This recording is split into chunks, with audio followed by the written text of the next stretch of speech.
आप देख रहे हैं न्यूज़ शेयर इंडिया और मैं हूं अरफाज अहमद डैंग। आज बात करेंगे हम फॉरेस्ट राइट एक्ट की। और फॉरेस्ट राइट एक्ट जो है वो गुज्जर बकरवाल कम्युनिटी के लोग उसका किस तरह से फ़ायदा उठा सकते हैं, किस तरह से उनको अप्लाई करना है इसमें। इसी सब पे चर्चा करने के लिए हमारे साथ मौजूद हैं चौधरी मुश्ताक इनकलाबी जी,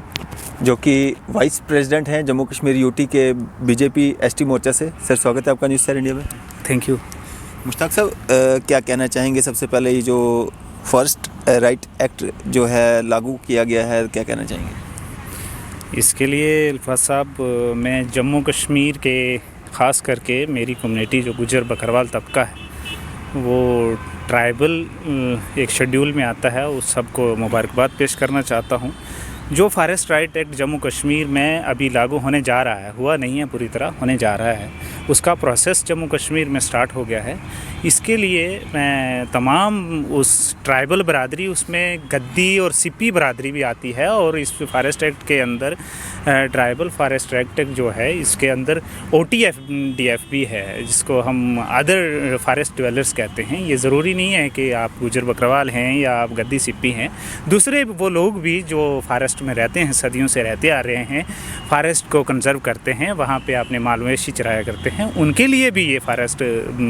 फ़ायदेमंद साबित होगा, उनको वहाँ के हकूक़ मिलेंगे फॉरेस्ट के। और इसके लिए हमें जम्मू कश्मीर में ये एक सदियों से लड़ाई जारी थी, और उसके लिए जो ये हक मिलने जा रहा है, इसके लिए अपनी कम्युनिटी को मुबारकबाद पेश करूँगा। और जी मुश्ताक साहब, इसमें इसका फ़ायदा लेने के लिए किस तरह से जो है इसको अप्लाई करना है, या क्या तरीक़ेकार क्या है इसका? देखिए जनाब अल्फाज साहब, इससे पहले कि मैं थोड़ी सी तारीख़ में ज़्यादा पीछे ना जाते हुए मैं ये बताना चाहूँगा कि जो फॉरेस्ट राइट एक्ट है ये 18वीं सदी के बीच में जब अंग्रेज़ हिंदुस्तान पर रूल करते थे, तब ये फॉरेस्ट एक्ट इस मकसद से बनाया गया था कि जब वो कॉलोनियल अपना रूल यहाँ लगाना चाहते थे, वो ये चाहते थे कि जो जम्मू कश्मीर नहीं बल्कि पूरे हिंदुस्तान में उस वक्त अंग्रेज़ ये चाहते थे कि जो फॉरेस्ट के रिसोर्सेज हैं उस रिसोर्सेज को हड़पा कैसे जाए। वहाँ की इसमें जड़ी बूटियाँ, जितनी मेडिसिन प्लांट्स थे, लकड़ी थी, और इन चीज़ों को हड़पने के लिए वो कानून बनाया गया था। उसके बाद हमारे यहाँ हिंदुस्तान के बसने वाले लोगों से ये हकूक़ छीने गए थे फॉरेस्ट एक एक्ट के ज़रिए। फिर आहिस्ता आहिस्ता जब हिंदुस्तान आज़ाद नहीं हुआ, उससे पहले जब जम्मू कश्मीर में महाराजा हरि सिंह की गवर्नमेंट थी और हिंदुस्तान आज़ाद तब नहीं था, तब यहाँ 1927 के लगभग नज़दीक में उस वक्त एक कानून बना, इस मकसद से बनाया गया। उससे पहले हमारे यहाँ जो कबायली तबके थे जम्मू कश्मीर में, उन लोगों को यहाँ इसी तरह से अपने जो फॉरेस्ट की ज़मीनें थी उनको बचाने के लिए फॉरेस्ट हड़पा जा रहा था, तबाह बर्बाद हो रहे थे, इन्वायरमेंट और इकोलॉजी का सिस्टम जो था वो बर्बाद हो रहा था। महाराजा गवर्नमेंट ने यहाँ पर हमारे कबायली लोगों को इस बात का हक दिया कि वो पहाड़ी इलाकों में जाकर अपने माल मवेशी चराएं। उनके लिए एक माटू सिस्टम बनाया गया था, एक नॉमिनल टैक्स वो पे करते थे। टैक्स पे करने के बाद वो अपने माल मवेशी चरा के सीजनल तौर पर अपने माइग्रेशन में रहते थे, कभी यहाँ आ गए, कभी पहाड़ों पर चले गए। उसके बाद आहिस्ता आहिस्ता जब बदला, उसमें 1-2 अमेंडमेंट्स आ गई, और जब जम्मू कश्मीर का हिंदुस्तान के साथ अलहक हो गया, हक होने के बाद यहाँ पर वो जो हिंदुस्तान में एक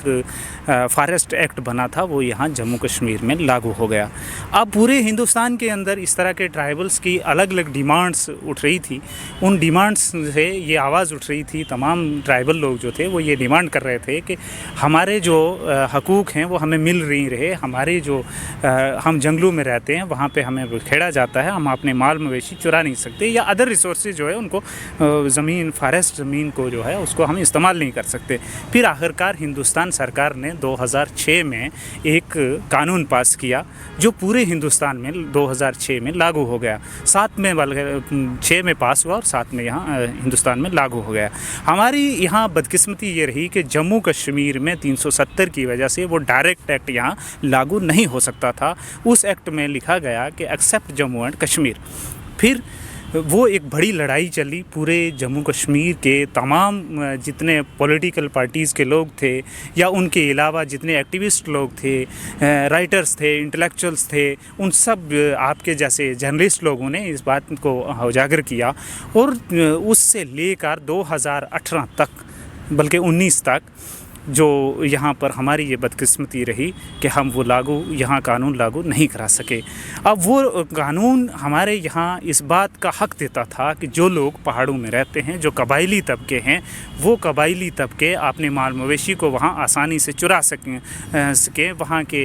जो रिसोर्सेज हैं उनको इस्तेमाल कर सकें या रह सकें। अब जो कानून यहाँ हिंदुस्तान में लागू हो गया और जम्मू कश्मीर में लागू नहीं हुआ, और जम्मू कश्मीर में 1927 का जो पुराना एक्ट था वो यहाँ लागू रहा, और उसके ज़रिए हमारे कबायली लोगों को जो एलीट क्लास थी या गवर्नमेंट मिशनरी थी वो यहाँ से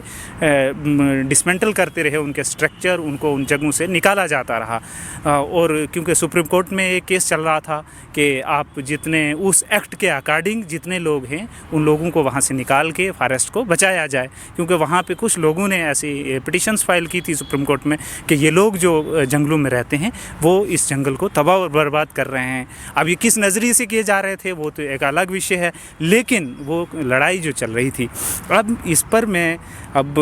क्या कहेंगे, किसने नहीं किया, ये तो सामने बात है कि जो लोग सरकार में रहे हैं इस 16-17 साल के अंदर, वहाँ हमारी कम्युनिटी के कुछ लोग भी वहाँ सरकारों में रहे हैं, फॉरेस्ट मिनिस्ट्रीज़ उनके पास रही हैं, ट्राइबल मिनिस्ट्री उन लोगों के पास रही हैं, लेकिन उन्होंने इस बड़े तबके जो 10 से 15 लाख और मर्दमशुमारी अगर पूरी तरह से कर ली जाए तो ये 30 लाख के करीब आबादी थी, और इन पर किसी ने ध्यान नहीं दिया। और अब जबकि जम्मू कश्मीर में 370 का यहाँ से खारिज हो गई 370, और उसके बाद यहाँ एक जो कानून लागू हुआ उससे हमारे तबके को एक अच्छा फ़ायदा होने जा रहा है। अब आपने जो सवाल पूछा था उस पे आते हैं कि इसका फ़ायदा किस तरह से होगा। अब देखिए सर, जिस तरह से गवर्नमेंट ने अभी एक ये नोटिफिकेशन जारी किया है कि इस एक्ट को लागू करने के लिए ग्राम सभा, जो ग्राउंड पे कमेटियां बनेंगी, ग्राम सभा कमेटियां एक बनाएगा जिसमें 10 से 15 लोग हो सकते हैं, और उसमें ट्राइबल वुमेंस भी हो सकती हैं और अदर्स भी हो सकते हैं। ये ज़रूरी नहीं है कि सारे उसमें ट्राइबल ही लगे रहेंगे, लेकिन ऐसा नहीं है कि आप 2-3 लोगों को अक़लियत में ट्राइबल रख दें और बाकी का सारे दूसरे लोग रख दें। दूसरे भी रहेंगे बीच में, एक तिहाई वो भी रह सकते हैं। वो एक कमेटी ग्राउंड पे बनेगी सर, 15 लोगों की कमेटी। वो उन लोगों के जो लोग वहाँ उस विलेज के अंदर, फॉरेस्ट का हो या रेवेन्यू विलेज हो, उसमें जितनी भी फॉरेस्ट की ज़मीन है, उस फॉरेस्ट लैंड का के जो क्या बोलेंगे क्लेम्स हैं लोगों के, वो इकट्ठे करेंगे और वो उसमें डिसाइड करेगी कि आया क्या ये आदमी वाकई ही इस फॉरेस्ट ज़मीन पर रह रहा है, और ये रह रहा है तो किस नौइयत से रह रहा है, अपने माल मवेशी चरा रहा है या उसके अलावा इसमें खेती बाड़ी कर रहा है, या इसका स्ट्रक्चर किस तरह का है, वो यहाँ से पास करेंगे। और वो फिर उसको आगे ऊपर अगली कमेटी जो सब डिवीज़न लेवल पे होगी या डिस्ट्रिक्ट लेवल पर होगी, और फिर वो सरकार तौर पर उस एक्ट के अकॉर्डिंग उस कबायली तबके से ताल्लुक़ रखने वाला जो शख्स होगा या वो कम्युनिटी होगी, उसको 2 तरह से ये किया जाएगा, एक इंडिविजुअल राइट मिलेगा और एक कम्युनिटी राइट्स वहाँ ग्रेजिंग का मिलेगा। तो उसके लिए हमें अपने क्लेम फ़ाइल करने हैं, और ज़रूरी है कि वो क्लेम हम बेहतरीन तरीके से फ़ाइल कर सकें। हमें ये पता होना चाहिए कि वहाँ हम वो क्लेम किस तरह से कर रहे हैं, क्या हम उस चीज़ में दिखा रहे हैं, कहीं हम कोई गलती तो नहीं कर रहे जिस वजह से वो क्लेम हमारा रिजेक्ट हो जाए और वो ज़मीन हमेशा के लिए हमारे से चली जाए। जी मुश्ताक साहब, मैं आपसे एक चीज़ और जानना चाहूँगा। जिस तरह से जो लोग नौकरी पेशा हैं, जो गवर्नमेंट जॉब्स में हैं, जो पैसे में जो है समर्थ हैं, अपना जो रोज़गार उनका अच्छा चल रहा है और सदियों से 200-400 सालों से जो हैं वो फॉरेस्ट लैंड पे हैं, तो क्या ये कानून उन पे भी लागू होगा? जी नहीं, कानून लागू होगा, लेकिन सब पे मान के चलिए कि एक आदमी में मुलाजिम हूँ और मैं अच्छी तरह कमाई कर सकता हूँ। कानून में साफ लिखा है कि आपका रिसोर्सेज जो जीना मरना जो है सारा निर्भर आपका जो है वो सारा फॉरेस्ट रिसोर्सेज पे है क्या? अगर आप वाकई ही उस पे हैं तो आपको राइट मिलेंगे। अगर आप रिसोर्सेज अदर रिसोर्सेज से आप इनकम जनरेशन कर रहे हैं, बिजनेस कर रहे हैं, हाँ उतना बिजनेस नहीं है कि आप थोड़ा बहुत बिजनेस करते हैं तो आप फॉरेस्ट का एक बड़ा इलाका है तो वहाँ इकनॉमी करी, आपको इकनॉमिक ऐसी एक्टिविटी तो करनी है। दर्जी की दुकान है आपको तो वहाँ लगानी पड़ेगी, आपको टी स्टॉल तो लगाना पड़ेगा, वहाँ आपके आने जाने का एक जरिया तो बनेगा। तो ऐसी चीज़ें तो होंगी, वो तो होगा, लेकिन एक ब्रॉड लेवल पर आपकी फैक्ट्रीज़ हैं, इन चीज़ों के लिए आप फॉरेस्ट को इस्तेमाल नहीं कर सकते। हम आज भी कहीं एक गुजराबादी में गए थे, वहाँ हमने जाके ये बताने की कोशिश की कि आप जंगलात की ज़मीन को इस्तेमाल करें, लेकिन इस नज़रिए से ना करें कि आप जंगल की जो आबो हवा जो पुरानी उसकी हालात हैं उसको आप बिगाड़ने के लिए, उसका इकोलॉजी इन्वायरमेंट को तब्दील करने के लिए, वो इन्वायरमेंट को काटने के तबाह करने के लिए ऐसा कोशिश ना करें। हमें पेड़ पौधे हमें खुद लगाने हैं। और जो आपने कहा था कि मुलाजम नहीं कर सकता, इसमें कम्युनिटी में एक आ गया कि अब मेरी फैमिली थी, फैमिली में कुछ लोग हैं, सारे तो मुलाजम नहीं हो सकते, लेकिन जो मुलाजम हैं उसका तो रहेगा प्रॉब्लम। लेकिन जो मुलाजम उसका, मेरा भाई मुलाजम नहीं है, मैं मुलाजम हूँ तो मेरे भाई को तो हक मिलना चाहिए। मेरे वालिद साहब हैं, वो मुलाजम हैं लेकिन बेटे मुलाजम नहीं है, हमारे अलग कुंबे बन गए हैं, तो हमें तो राइट मिलेगा, वो क्लेम तो हमें भरना है और वो मिलना चाहिए। जी तो मुश्ताक साहब, अगर बात करें हम जिस तरह से जो अभी सुजमा बठिंडी रैका जो कोर्ट का एक इशू चल रहा है, क्या उन लोगों को भी उनके हकूक़ मिलेंगे? देखिए, जैसे जो हाई कोर्ट का आपने बड़ी अच्छी बात है, हाई कोर्ट का जो इशू है, हाई कोर्ट जहाँ पे बनाया जा रहा है, जहाँ तक सवाल है फॉरेस्ट राइट एक्ट 2006 जो जम्मू कश्मीर में अब लागू होने जा रहा है, इस एक्ट में ये है कि अगर आप वहाँ, हमारा कोई आदमी, हमारी कम्युनिटी का आदमी वहाँ बस रहा है,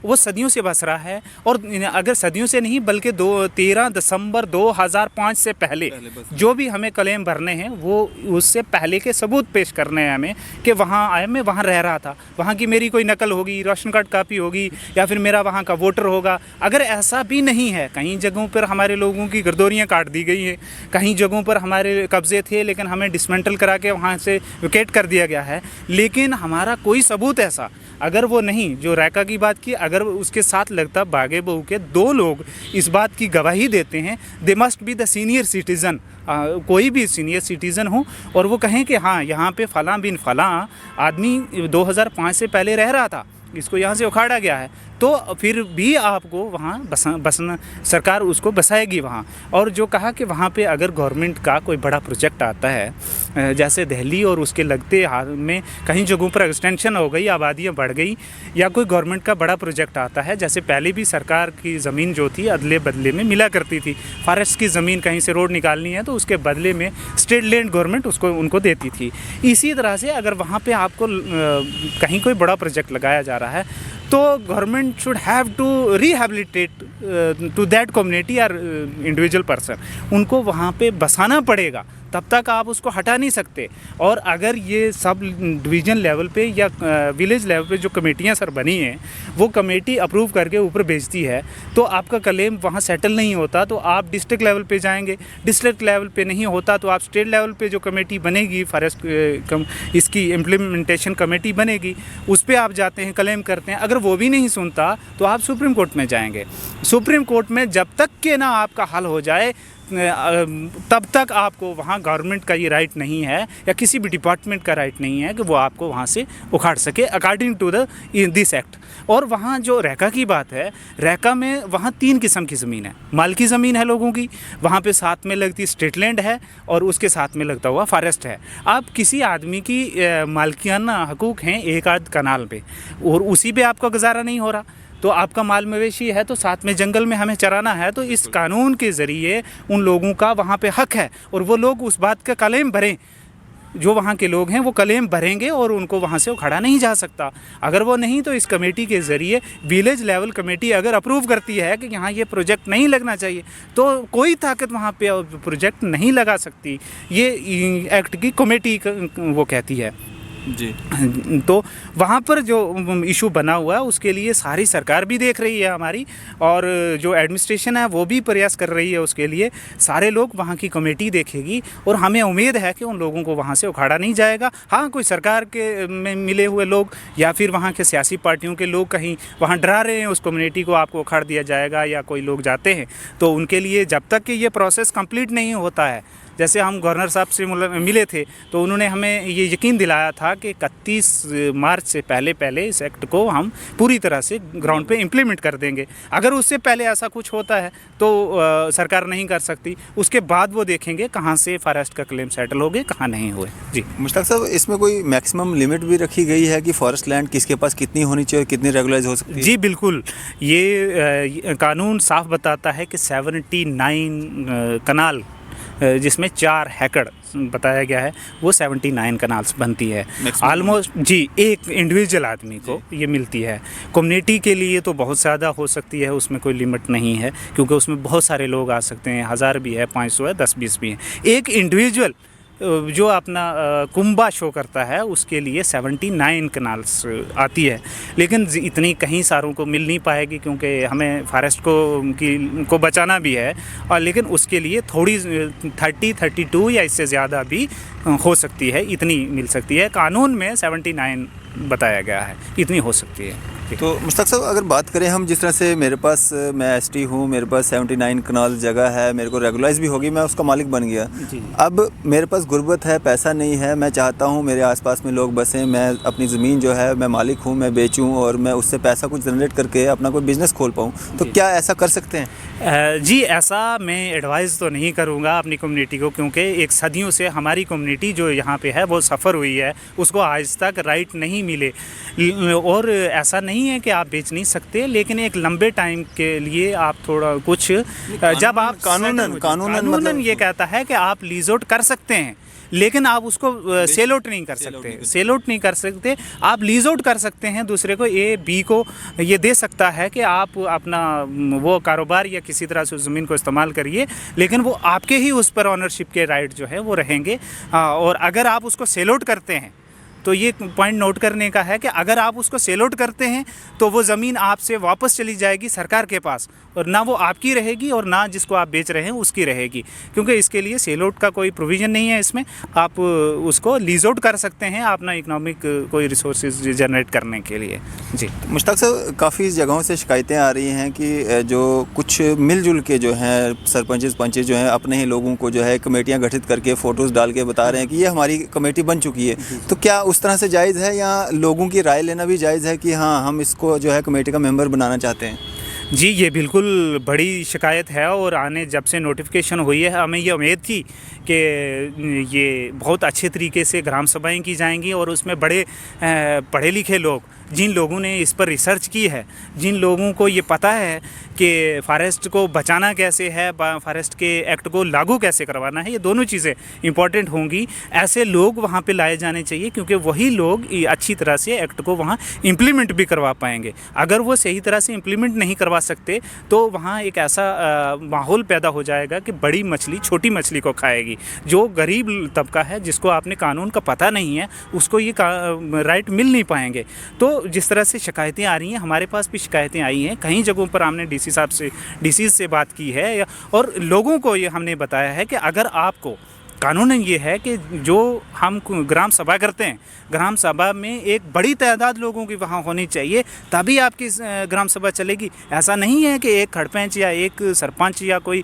VLW वहाँ पे बैठकर और वो घर से बोले जी हाँ इतनी बताइए जी इतने एक कमेटी बनानी है। लोगों को ये मालूम है नहीं कि ये कमेटी कैसे होती है। उधमपुर से एक हमें ऐसी शिकायत आई, तो बड़े सीनियर लोगों को ये मालूम नहीं था कि ये कौन सी कमेटी बन रही है, और फिर हमने उनको बताया। ऐसी अगर कहीं ऐसा हो रहा है तो वहाँ उस विलेज के, उस इलाके के लोगों से हमारी गुजारिश है कि वो अपना ऑब्जेक्शन फाइल करें सब डिवीज़न में बीडीओज़ इसके इंचार्ज हैं, उन बीडीओज़ के पास अपना ऐतराज़ दर्ज करें जाके कि हमें ये जो कमेटी बनी है ये हमें कबूल नहीं है, लिहाजा वो दोबारा ग्राम सभा करवाएंगे और दोबारा से वो कमेटी बनेगी। अगर वहाँ नहीं आपकी सुनी जाती है तो आप डीसीज़ के पास ये शिकायत दर्ज करें कि हमारी जो ये बनाई गई ये हमें मंजूर नहीं थी, जिसमें ज़्यादा लोग तादाद में नहीं आए, उसमें लेडीज़ औरतों का शामिल करना ये एक्ट कहता है कि आप 5% लोगों और लेडीज़ को वहाँ से लाना है, उसमें ट्राइबल भी हूँ और अदर भी हूँ। एक और इम्पॉर्टेंट चीज़ है कि अदर फॉरेस्ट ड्वेलर्स जो है, अब कोई ये कहे कि गुजर बकरवाल को इतना फ़ायदा मिल गया, इतना फ़ायदा मिल गया, ऐसा नहीं है कि गुजर बकरवाल को मिल गया, दूसरी कम्युनिटीज़ को भी मिल गया। डोडा किश्तवाड़ में ऐसे इलाके हैं जो लोग ट्राइबल की तरह ज़िंदगी गुजारते हैं लेकिन उनको एसटीज़ नहीं है, वो लोग भी इस चीज़ का फ़ायदा लेंगे, उनको भी ऐसे लेना चाहिए। गद्दीज़ और सिप्पीज़ को भी ऐसे लेना चाहिए, उनका कल्चर ऐसा है, वो भी फॉरेस्ट पर डिपेंड करते हैं, उनकी लाइफ जो है रिसोर्सेज सारे फॉरेस्ट से जुड़े हैं, तो उन लोगों को भी इसका फ़ायदा लेने के लिए आगे आना चाहिए। और अपने जो ट्राइबल लोग तो ज़्यादातर लोग अनपढ़ हैं, उन लोगों को इतनी तालीम नहीं है, जंगलों में रहते हैं, माइग्रेशन में रहते हैं, उनकी तालीम ज़्यादा ना होने की वजह से उनको ये मालूम नहीं है, तो उनको ये हक़ का मिलना हर सीनियर सिटीज़न का ये फ़र्ज़ बनता है कि वो इस कम्युनिटी में जागरूकता लाएँ। जितने इंटेलेक्चुअल क्लास के लोग हैं उनसे हमारी गुजारिश है कि वो आगे आए। आप जैसे जर्नलिस्ट लोग जो मेहनत कर रहे हैं वो तो कर ही रहे हैं, ऑलमोस्ट हमारी आवाज़ ये उठा रहे हैं, तो वो लोग उन लोगों तक नॉलेज पहुंचाएं कि ये एक्ट का क्या फ़ायदा है और इसको हम किस तरह अच्छी तरह से हम लागू करवा सकते हैं। कम्युनिटी जो ये कमेटीज़ फॉरेस्ट एक्ट की इम्प्लीमेंटेशन जो कमेटी बन रही हैं वो कमेटी सही नहीं बन रही, ये मोस्टली आवाज़ उठ रही है और ये हम इस चीज़ की कड़ी तरह से मजम्मत करते हैं कि वो लोग इस बात का हक़ ही नहीं रखते, जो लोग आज भी जुल्म करना चाहते हैं, इतनी साल जुल्म होने के बाद भी आज भी जुल्म करने की कोशिश कर रहे हैं कि भाई हम घर बैठ के करवा लें। तो अगर वहाँ पे किसी एक आदमी का वहाँ पे क्लेम है, अगर उसने उस वहाँ के सरपंच को इस टाइम में वोट नहीं किया तो इसका मतलब है कि वो तो वहाँ पे उसका क्लेम सेटल ही नहीं होने देगा। इसलिए वहाँ के सीनियर लोग जो पढ़े लिखे लोग हैं, जो इस बात में जानते हैं कि ये क्या है, उन लोगों को इस कमेटी में रखा जाना चाहिए। मुश्ताक साहब, अभी एक होड़ लगी हुई है, पॉलिटिकल पार्टियां कह रही हैं कि हमारे दबाव से जो है ये फॉरेस्ट राइट एक्ट जो है वो लागू हो रहा है, एक्टिविस्ट अपने अपने तौर पे कह रहे हैं कि हमारे दबाव से हो रहा है, जर्नलिस्ट अपने अपने हिसाब से कह रहे हैं, तो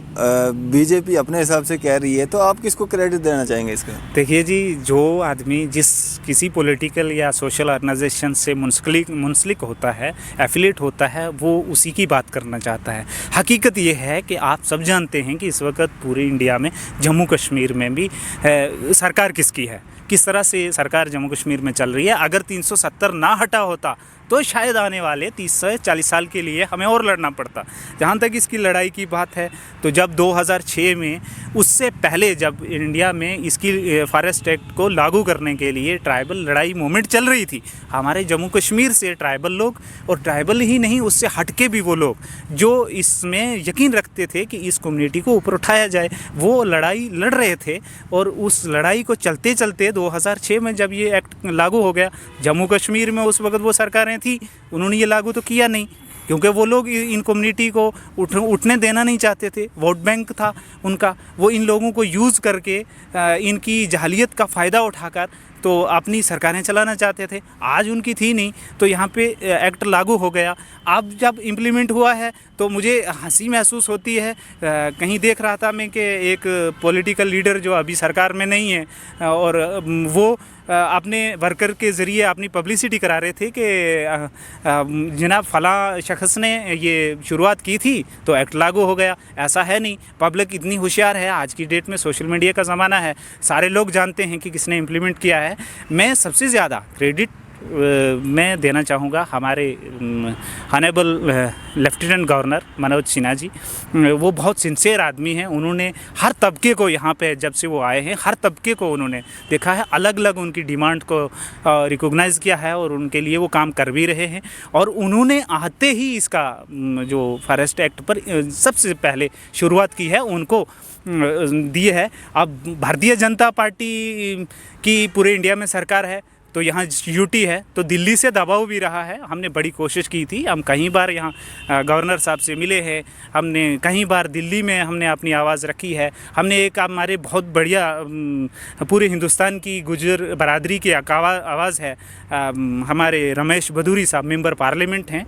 उनको हमने वहाँ से इनवाइट किया, वो यहाँ पे लाए, हमने उनको बात रखी, वो गवर्नर साहब से मिले, वो जाके होम मिनिस्टर से मिले, हमने पार्टी की हाईकमान से बात रखी, उन्होंने भी बात उठाई और फिर जाके ये एक्ट लागू हो गया। अब हमने कभी कहा नहीं कि हमें क्रेडिट मिलना चाहिए, पब्लिक ने जिसको देना है वो देगी। अब ये लोग